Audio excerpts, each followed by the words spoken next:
Hey everyone, welcome to Old World Legends. I'm your host, Mike, and as always, I have with my co host, Evan. Hello. All right, so in this segment, or the beginning of a series, we're going to be talking about our events, in particular, our Old World events. I'm sure we'll talk about other exciting things happening out there in the world that is old and such. But events are very core to our identity as a group. I like to call them events. We mentioned this before instead of tournaments. Yes, there's competitive play, and people are absolutely trying to win. But we definitely, about our 1 day events and our 2 day events, we're really trying to create more of an experience, right? And that's really about celebrating both the people you're playing with, the friends you're making, the hobby aspect, in terms of the amazing models, the new terrain we're rolling out, sportsmanship, and really just having a great time with a group of friends who put a ton of effort and energy into go roll dice with you. I mean, what's been your experience with that, Evan? Well, events are just a lot of fun. I definitely bring, things that I think are fun and interesting to play. I name all of my characters, all of us always. Because they roll better when you name them, right? Hey, that's what I find, and it basically just luck is. That's how I win. So when I'm playing Beastman, I'm always rolling at least one double where I'm getting frenzy on my gore unit or something. There you So go. yeah, it works. Just roll sixes, not a bad strategy. But anyway, so last year, in to kind of kick it off, we ran I think 5 or 6 RTTs as the first get go. Year one release of the Old World and two-day events, 2 GTs, which is really exciting. All of them were here in Southern California. Primarily in Orange County, a few different locations. We had some at some of our local gaming stores. At Comic Quest is one of the local ones we hang out at and play at a whole bunch. We also went up to Squad Marks up in Cypress as well, still in Orange County and such, which is we had a blast. Had people coming in from San Diego, from LA to Riverside, some even from Ventura County for those of you who are local. That was a drive. That was a 2 hour. I don't know how long. It was a very long drive, which is amazing that so many people are pumped about Old World to be making that drive. But we made a goal for 2025, though.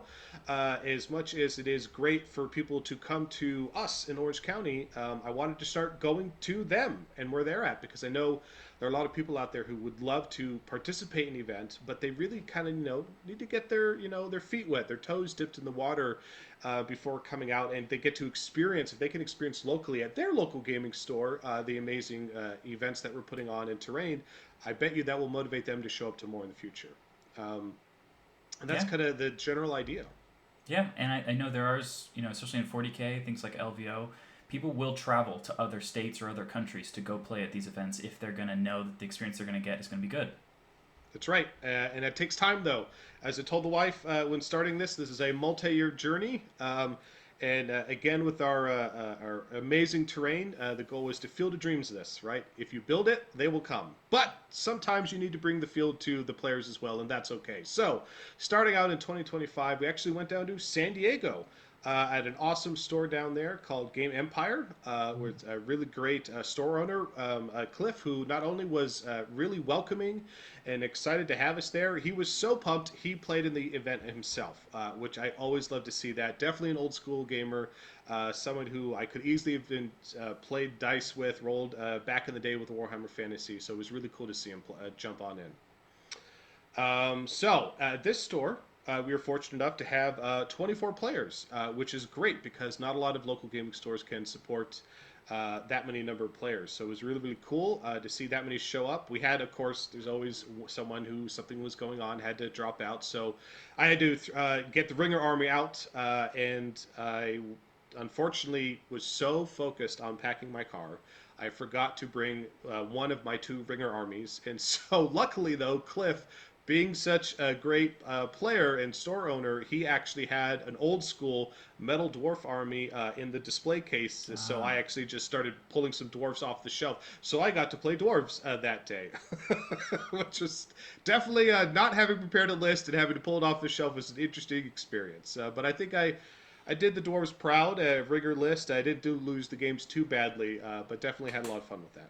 oh, that's a very interesting story. Yes. Okay, but on to the event itself. So, like I said, it was a full day. We had 24 players. Let's see. I didn't count up the factions to begin with, but high level, let's see. We had definitely had high elves. We had a lot of dwarf players, I know that. So we had, I think, 4 or 5 different dwarf players. Chaos, orcs and goblins, empire, beastmen, mortuary cults. We got our tomb kings. We had a demon player, Andrew, with his beautiful demon army, which is exciting. Actually, 2 demon players. Gary brought demons as well. Had dark elves. Very happy to see Leo repping the dark elves. Let's see, more beastmen, more dwarves. A lot of dwarves. Bretonian, of course. Errantry Crusade. This is I don't see a lot of Errantry Crusade out there, so that was really exciting. And Ogre Kingdoms, which is fantastic. So let's see, who did we not have? We didn't have Skaven, and I Dark don't elves, think we. probably. No, no, no. We had a dark elf. Okay. I don't think we had vampires. Oh, that's rare. Um, or Chaos Dwarves. That was unusual because we've been having a lot of Chaos Dwarf players for quite some time. So I might have forgotten something else there, but that was great. So in terms of placing, though, at the end of the day, we had 2 undefeated players because we had a 24-player event, which can happen. Well, actually, we could have potentially had more, but we had 2 undefeated players and 2 players who had 2 wins and a draw. So that guy was really close and definitely came down to some battle point differences between them. Yeah. And for clarity, for our events, every event is different, but the way we like to rank players, in particular in terms of placing, it's first win loss. In terms of obviously 3 wins is better than 2 wins and a draw. So it starts with win loss. After that, we do our battle point differential, and then after that we do victory points. So Evan, pop quiz. Why do we do battle point differential second before victory points? Well, I would probably say because victory points is really granular, and it could maybe create some odd situations for sure. Well, you're close, but not quite. So Okay. both are granular because your victory points feed into your battle points. Right. So the difference is on the differential system is we both start the game. We've scored no points. I have a 10. You have a 10. Right? If I score, it starts with that 100-point curve. If I score 100 points, I now have an 11 and you have a 9.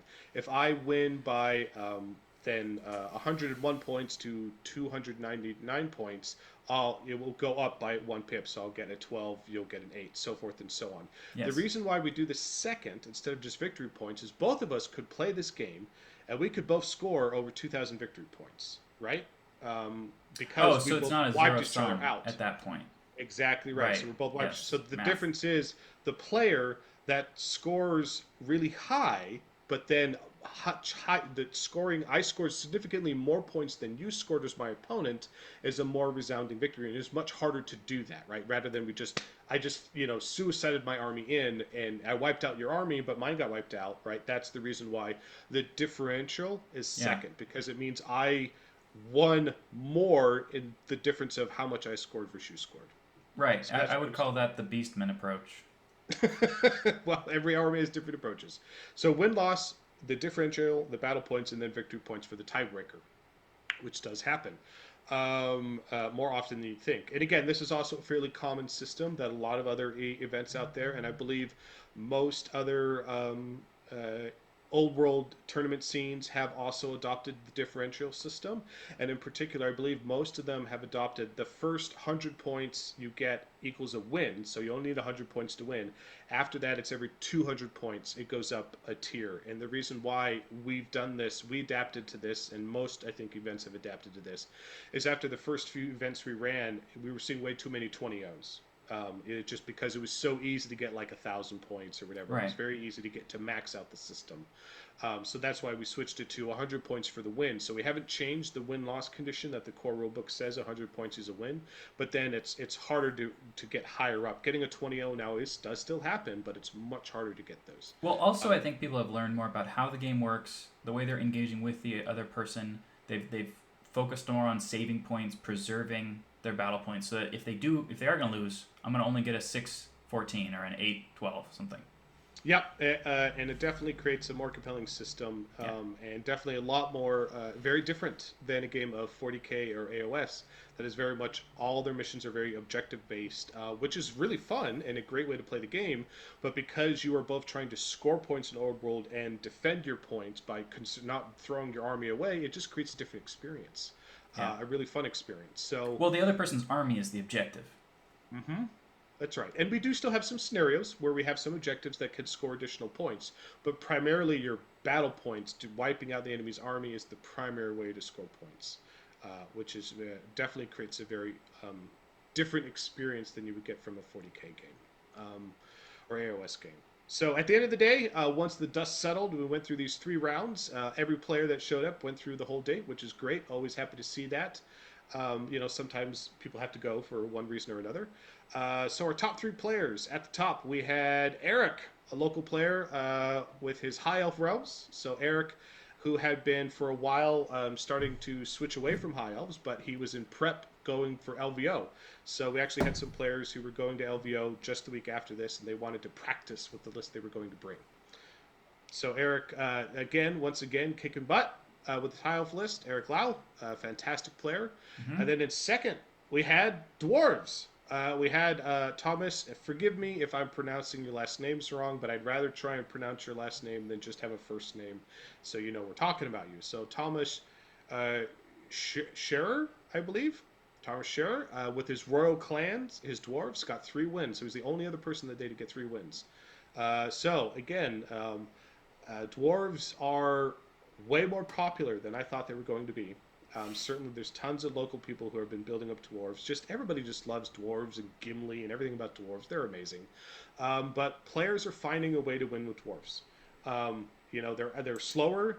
They don't have a dragon. They're not casting a ton of magic, but they are tough. They are tough. Some of their bricks, their war machines can hit very hard. Their characters can just really dish out damage. And we're seeing a lot of players finding ways to win with dwarves. Well, moving 27 inches in the first turn is scary. Yeah, definitely. That's not a bad way to go. But I'm just very, very glad to see dwarves are performing, and to be seeing that across Yes. multiple events, and definitely seeing a lot of variety too with the lists since the Arcane Journal. So that's really opened up a whole bunch of lists, and we'll talk more about that in some of our strategy episodes. And then in third place, with 2 wins and a draw, and just eking out with a few more battle points, is Alex Grant with his Warriors of Chaos. Well done, Alex. Mm.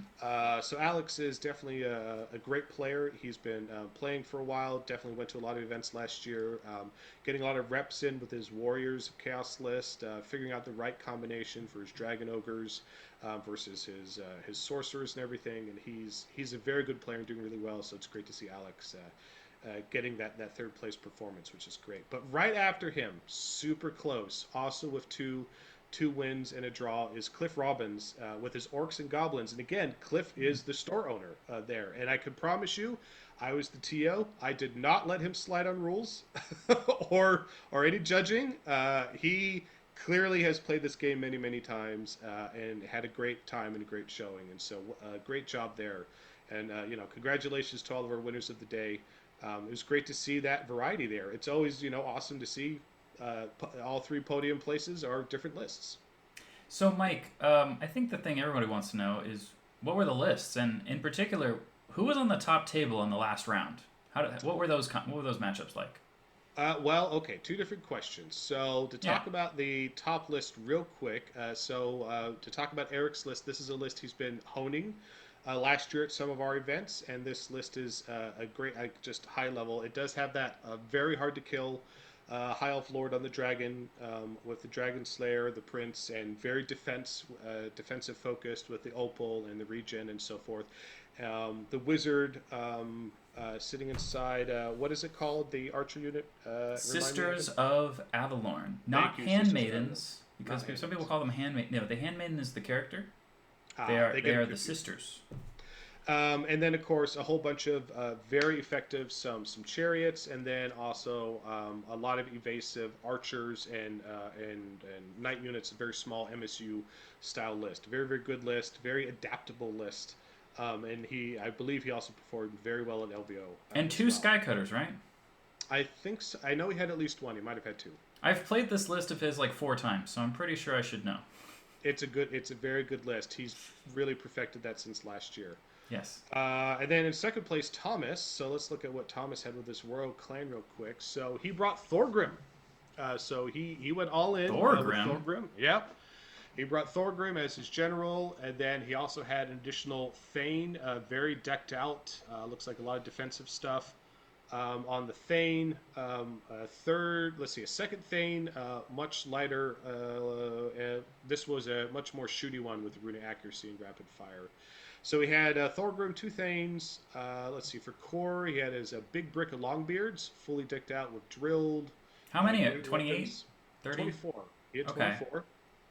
And he gave it the Rune of Swiftness, the Rune of Might, and the Rune of Passage. He had some Quarrelers, so that kind of fleshed out his core, because again, he's a very He large had brick of Quarrelers. Longbeards. Interesting. It was 50 points. It's probably an efficient just 50 Oh, points. so he just brought like 5 Quarrelers? Yeah, he just brought 5. Oh, yeah. So interesting. it's really about investing in those Longbeards.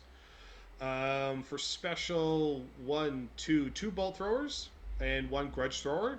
Those are his specials. And then for rare, he had his 14 Rangers. And then 2 7-man Iron Drake units.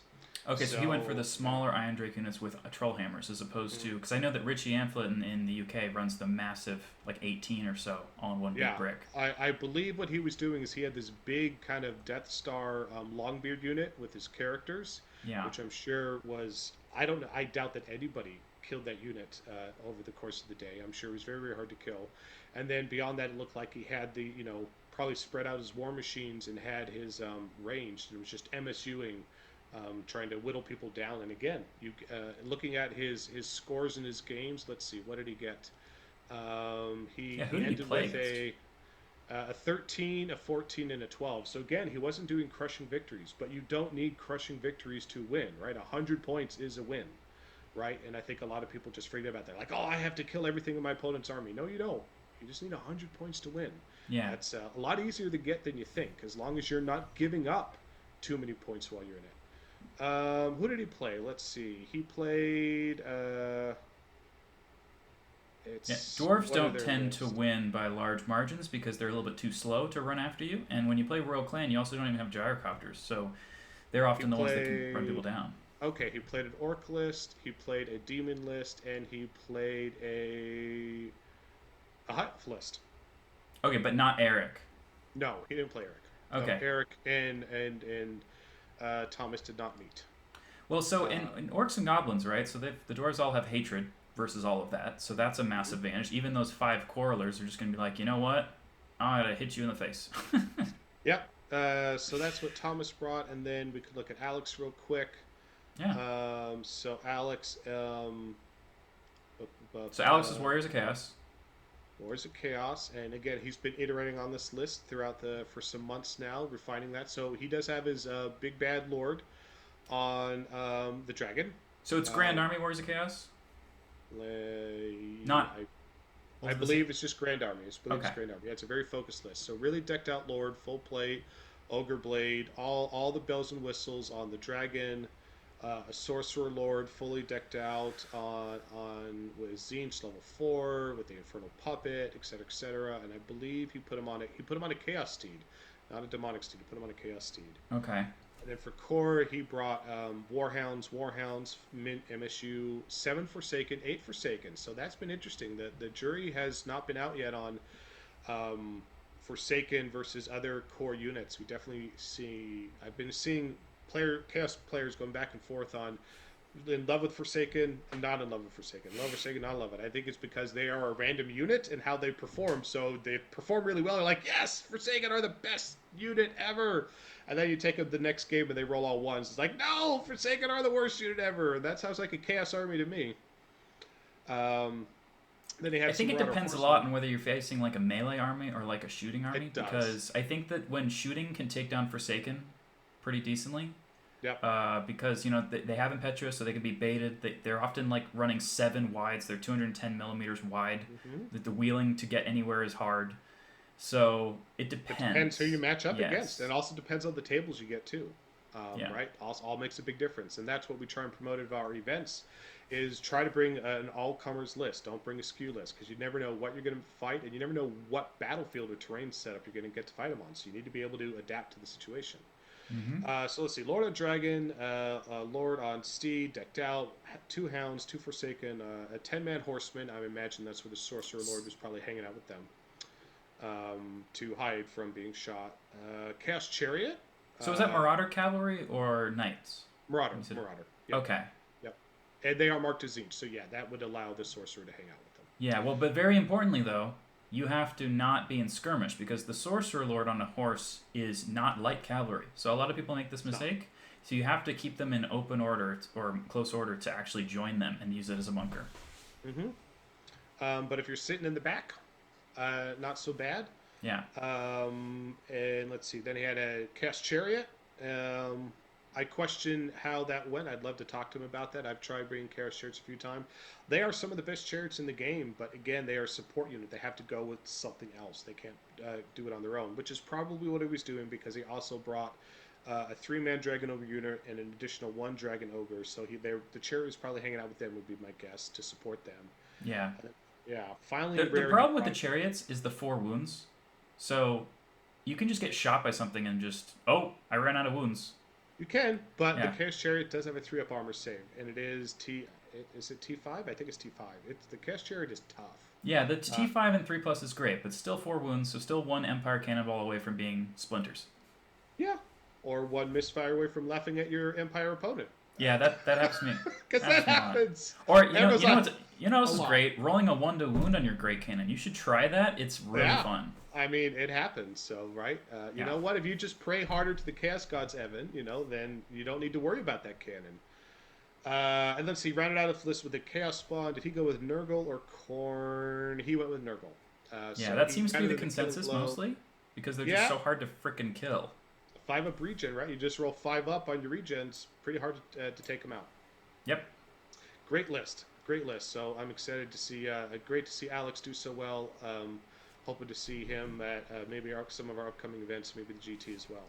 So yeah, really successful event. Happy to see that. In terms of pairings, though, the second half of your question, then we can wrap this up. Let's see. On the last round, Eric got paired into another exceptional player, Joel Wilson, with his Beastmen. And again, that was only a 13-7 win in Eric's favor. So again, a much closer game. And Joel is one of the newer players, but he also has a very strong tabletop gaming background.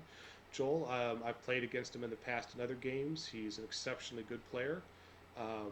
He's beaten me up multiple times. Very, very good. Thomas in the last round with his dwarves got paired into Nick Zufal, who's one of our Owl team members, Old World Legends team members. And Nick not only helped that day, but it was competing with his High Elves. He has a few armies. He brought his High Elves that day. Just again, but not a big victory. It was only a 12-8, so very, very close game. And then finally, as we mentioned, Alex with his he did win in his last round because he got a draw in the second round. Let's see, Alex had to face in the last round. Let me look here. I don't have this memorized. Matt with his Beastmen. So yes, Matt is also Matt Jacobs has been to a more recent player at some of our events. He's been iterating on his Beastmen quite a few times, and he got multiple really strong wins that day, which is probably why he faced Alex in that final round. Yeah, I think that tends to be, as a Beastman player myself, because I only have 10 Old World armies. But it tends to be the case that you have a great time. You can end up near the top table, but I think the best players, the most experienced players, often can handle the Beastmen problem. It's the amount of violence, the amount of mobility, the amount of damage. They can avoid you. They can magic you. They can shoot you to death. So not surprised to see Beastmen almost get the wins. If that makes sense. Yeah, but they're definitely up there, I think, at every event. And I think it's just a matter of time to some of those Beastman players figure out variants on the builds and new ways to handle it. And again, I think with the Chaos Warrior Arcane Journal giving them the gigantic Chaos Spawns as well, because they can also take them, I think that opened up new entries and a whole new scheme of iterating on the list, adding in some of those gigantic spawns of chaos. So Basemen are certainly not out, and they're competing this at a high level without their Arcane Journal. So they're going to get even more spice when that happens later this year. So excited to see that. Yeah.